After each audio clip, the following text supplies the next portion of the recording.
What can we say about the Mountaineers men's basketball program? But hey, they're 3-0. They're making progress. And the Below show is alive and well in Morgantown. Let's talk about it.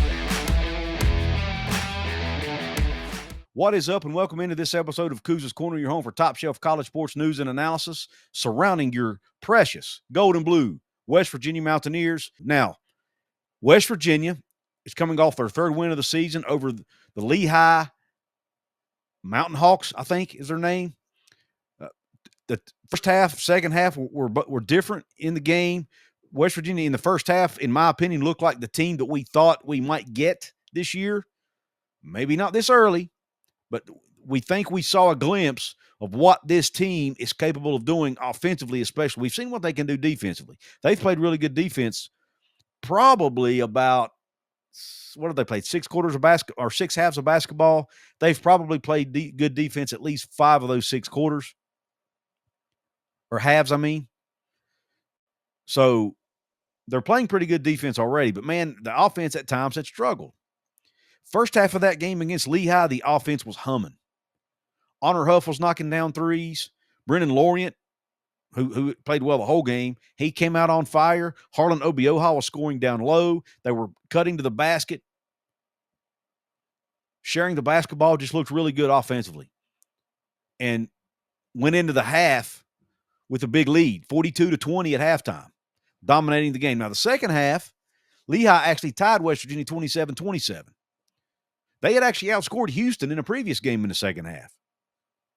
So, Lehigh so far appears to be a second half team this year.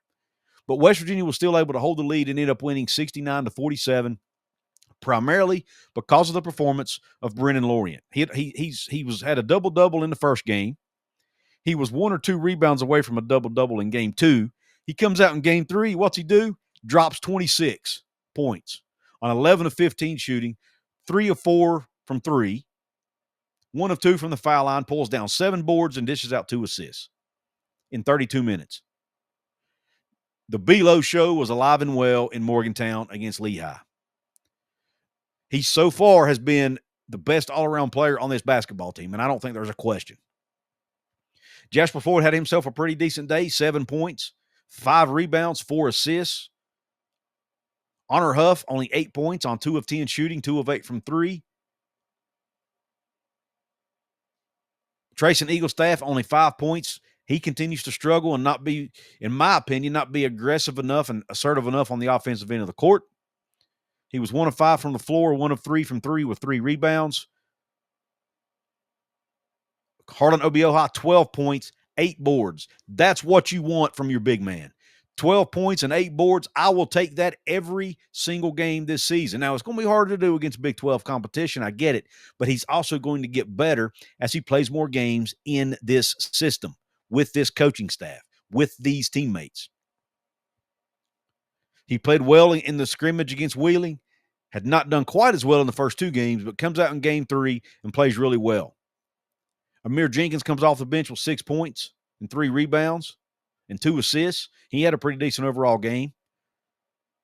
DJ Thomas has 3 points, and Morris Ugasuk has 2 points and 3 boards in 19 minutes of play.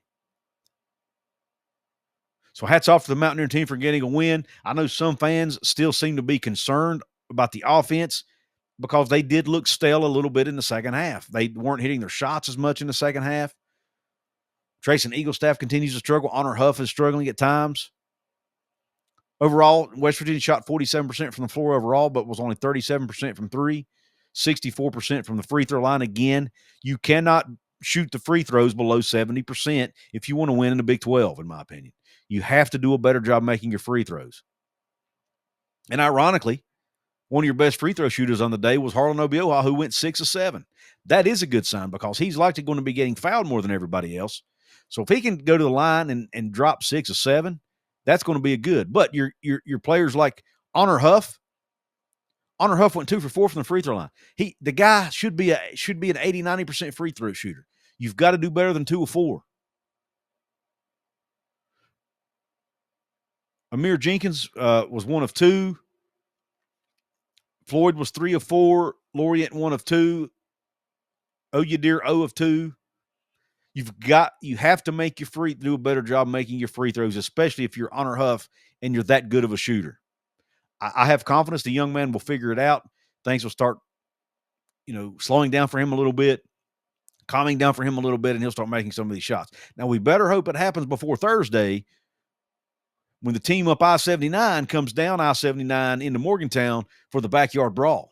We do not want to see that cold shooting for that game, do we? No, we don't. So we hope Honor Huff, Trace and Eagle staff and these guys can step up, and we hope Belo, as they call him, continues to play the way he's been playing this year. Now, for Lehigh, their leading scorer was Jurosevich, who had 16 points. Ingram had 14 points and a board. Jurosevich, by the way, was 4 of 8 from 3, so he had a really good day shooting the basketball. Those are really the only two scores in double digits. They had several guys with 2, 4, 5, those types of numbers. Their leading rebounder was Alvey, who had 8. When you look at the other stats for the game, West Virginia, again, forced a lot of turnovers with 16. However, they committed 13.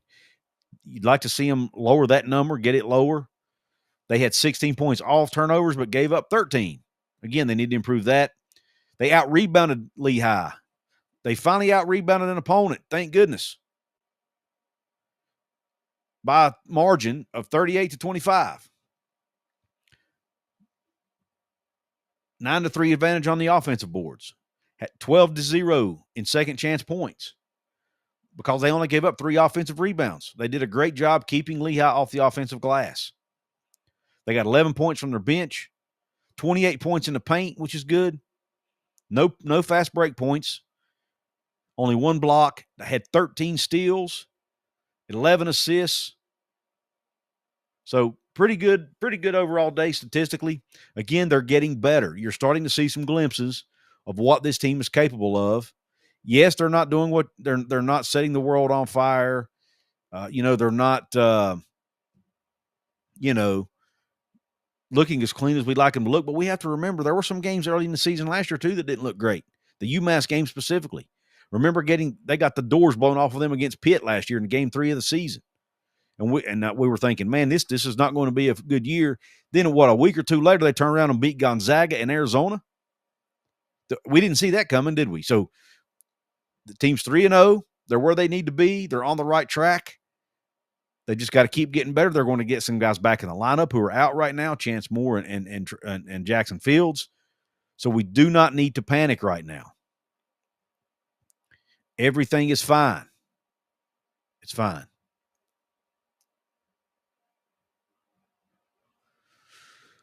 The plus minus. Here's a good stat. Brenen Lorient had a plus 18 in the plus minus. Jasper Ford had a plus 18 in the plus minus. So you'd like to see that. Those are good performances. So a lot of positive signs here, especially with Brenen Lorient. We've got to be thankful, I guess, is what I'm trying to say. I couldn't find the right words there. We should be thankful about Jasper Ford and Brenen Lorient coming over with Coach Hodge to West Virginia, because without them, this team would be struggling right now, in my opinion. Those two guys have really been able to keep everything together, keep West Virginia. When things start to go downhill for them in a game, these two guys are the ones who are stepping up for the most part and keeping everything from unraveling, right? They're able to keep everything together, show leadership, and help this team understand exactly what Ross Hodge wants and how to get there and how to do it. So I just want to hear, this is a quick show. I know I want to just jump on here and talk, give you my overall thoughts. I was happy with, look, I know it's not, a 30-point blowout or, whatever. It's an 18-point win against, a low major opponent. I get that. But again, we need to relax. Let's see what happens Thursday against Pitt, and then let's see what happens in future games when they get Chance Moore back, when they get Jackson Fields back, when they have more games under their belt, when they understand how to play against better competition. That's really when we need to start paying attention To be honest with you, it's probably going to take most of the non-conference schedule for this team to fully gel together and know how to play together, be in tip-top game shape, so to speak, from a physical standpoint, from a conditioning standpoint. You notice he's subbing a lot. He's rotating guys in and out a lot. Some of that might be resting some of his guys a little bit so that they didn't get worn out in that 3 games in 6 days. Some of that might have been to get guys in the game now who might not get to play much down the stretch. Could be a lot, and he might just be trying to see what guys can do. A lot of different reasons for doing it. But as we get into playing P4 competition, especially in the Big 12 play, I think you'll see the bench shrink. You'll see Lorient. You'll see Floyd. You'll see Huff, Eaglestaff, Obioha. You'll probably see Ugasuk. You'll probably see Chance Moore and Jackson Fields, and that might be about it. You may not see Amir Jenkins much. You may not see Jaden Forsyth much. But, it'll be interesting to see how he handles that. Now, he will need a backup point guard, so you probably will see Amir Jenkins some.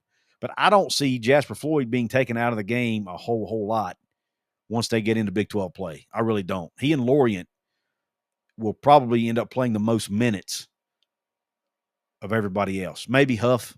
You might see him play a ton of minutes too. But I think you'll see Floyd and Lorient playing the most minutes of all the players on this team. But, again, I could be wrong. Let me know in the comment section what you think. Don't be shy. Hit that thumbs up button as well. If there's a hype button below, hit that for me, please. Shout out to our sponsors, Appalachia Digital, the fine folks who design our website over at WV Sports Chat. Go to appalachiadigital.com/Couz. Let them know I sent you, and let them know what your needs are. Do you need a website upgraded? Do you need a new website built? What are your needs? Let them know at appalachiadigital.com/Couz. Let them know I sent you. Also want to give another shout out to DraftKings Sportsbook. Don't forget about the 365 Sports newsletter, which can be dropped in your inbox every Wednesday. If you're on Eastern time, I think it drops around 1 p.m. It'll be around 12 noon Central. 365sports.video if you want to sign up. I'm a proud contributor over there. You'll find all your Big 12 content all in one place, all Big 12, all the time. 365sports.video. Go check them out and subscribe and get it brought to your inbox. Want to give a quick shout out to my VIP channel members of this episode: Shane V, David Cummings, Brad Cheney, Jeremy Croy, and Roy Harrison. Thank you all for being paid VIP members. If you want to be a paid VIP member, hit the join button below or go to my channel homepage right beside the logo profile photo there. Hit join. There are 2 levels. It explains all the perks and everything there. Go check it out. Hit the join button below. It's a very quick, easy, simple way to support me financially and help me keep the lights on here at Couz's Corner. Shout out to all of you listening on podcast platforms. Please be sure to follow. Please be sure to drop me a 5-star review. Thanks for listening. Thanks for watching if you're watching on YouTube. Hope the rest of your day's top shelf. God bless you, and Q Country Roads.